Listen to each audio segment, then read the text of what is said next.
Allez, on reste dans les histoires qui fâchent. Mais cette fois-ci, on passe du drame financier à la bataille juridique internationale. Imaginez la scène, vous êtes Renault, constructeur français historique, fleuron de notre industrie automobile, vous vendez des centaines de milliers de voitures par an, tout va bien, et soudain, bam, un tribunal allemand vous tombe dessus comme la foudre et vous dit non, non, non, vous ne pouvez plus vendre vos deux modèles les plus populaires en Allemagne. Interdit, verboten, finito, cauchemar non? Eh bien c'est exactement ce qui est en train d'arriver à Renault en ce moment même. Deux des voitures françaises les plus emblématiques, les plus vendues, les plus connues, la Renault Clio et la Mégane électrique, se voient potentiellement interdites à la vente en Allemagne suite à une décision de justice qui a l'effet d'une bombe atomique. Non, ce n'est pas le début d'une mauvaise blague, ce n'est pas un sketch des Guignols. C'est le verdict bien réel d'un tribunal de Munich qui plonge Renault dans une situation absolument cauchemardesque. Et le plus fou dans cette histoire, c'est qu'au cœur de cette affaire, on ne trouve pas un problème de moteur défaillant, pas un souci de sécurité, pas une question d'émissions polluantes truquées à la Volkswagen. Non, non, non. Le problème, c'est quelque chose de beaucoup plus petit, beaucoup plus technique, beaucoup plus moderne. La connectivité, plus précisément, une technologie de réseau embarquée qui permet à vos voitures de se connecter à Internet, de recevoir des mises à jour, de communiquer avec votre smartphone. Vous savez, tout ce qu'on considère maintenant comme normal dans une voiture, mais qui n'existait même pas il y a 15 ans, cette technologie est protégée par un brevet qui appartient à un géant américain des semi-conducteurs, Broadcom. Une entreprise que vous ne connaissez probablement pas, mais qui fabrique des puces électroniques qu'on retrouve absolument partout.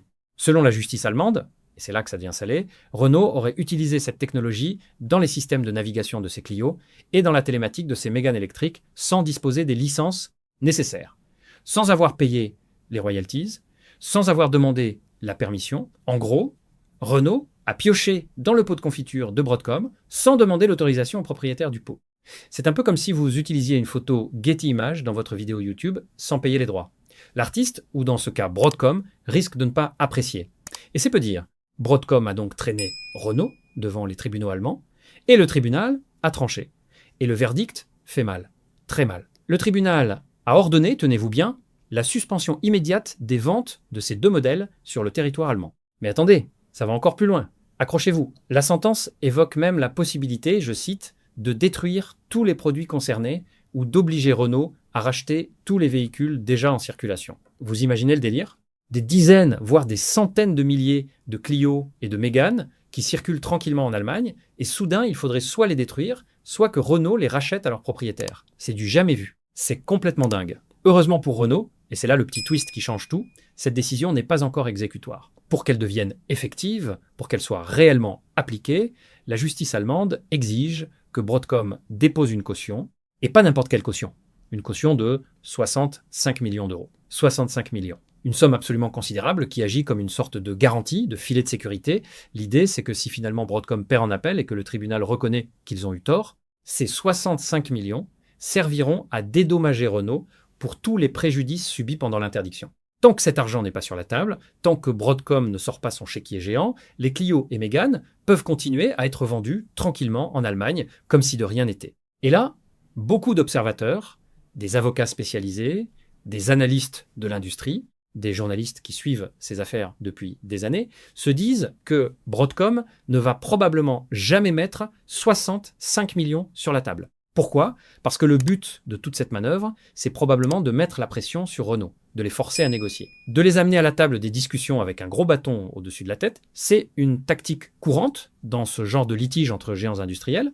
On brandit la menace ultime, l'interdiction de vente, pour forcer l'adversaire à accepter un accord financier amiable. Payez-nous X millions en royalties et on oublie tout. De son côté, Renault ne s'est évidemment pas laissé faire. Ils ne sont pas restés les bras croisés à regarder le train arriver. Le groupe a immédiatement fait appel de la décision. Et pas qu'un peu. Ils ont lancé une contre-offensive juridique en règle. Ils ont même lancé 2 actions en justice distinctes pour tenter de faire annuler purement et simplement le brevet de Broadcom, estimant qu'ils ont de solides arguments juridiques pour prouver que ce brevet ne devrait même pas exister. La bataille juridique ne fait donc que commencer. On en est au premier round d'un combat qui va probablement durer des années et coûter des dizaines de millions d'euros en frais d'avocat des deux côtés. Mais pour Renault, l'enjeu est absolument colossal, gigantesque, stratosphérique. Pourquoi? Parce que l'Allemagne, c'est pas n'importe quel marché. C'est le plus grand marché automobile d'Europe. C'est là que les Allemands achètent religieusement leurs BMW, Mercedes et Volkswagen.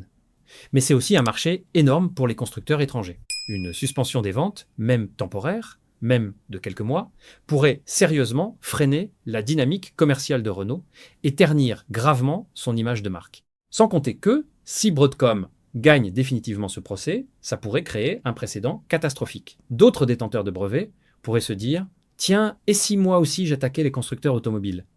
Et là, ça serait le Far West juridique. L'issue la plus probable à court terme, un accord financier à l'amiable entre les deux parties. Renault accepte de payer des royalties, Broadcom retire sa plainte, tout le monde est content. Enfin, content est un bien grand mot, disons que tout le monde fait semblant d'être content. Mais au-delà de cette affaire spécifique, ça met en lumière un véritable casse-tête pour toute l'industrie automobile moderne. Les voitures d'aujourd'hui, ce ne sont plus juste des morceaux de métal avec un moteur et 4 roues, ce sont de véritables ordinateurs roulants. Des concentrés de technologie, des gadgets électroniques géants, bourrés de puces, de logiciels, de systèmes de communication.